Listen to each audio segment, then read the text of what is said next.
छोड़ के होलिया में आओ माल भतारे अपन छोड़ के होलिया में आओ माल भतारे अपन छोड़ के होलिया में आओ माल भतारे अपन छोड़ के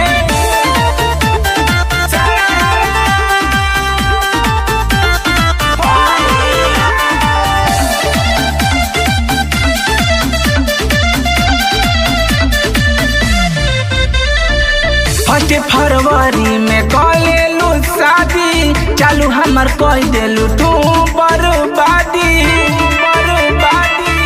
ए जब अब हमर बुझाता तू अइबू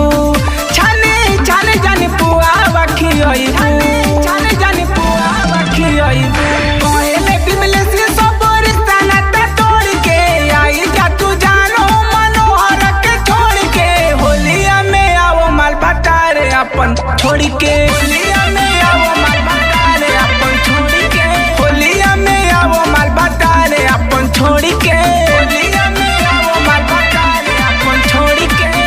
ए डार्लिंग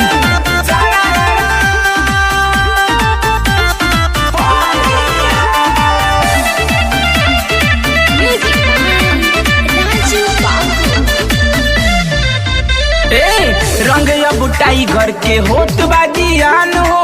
मर्द संगे होली हमार खेलत बाड़ू जान हो हम कैसे मनाई अपने आप के राई से उमस करे ले पछताप के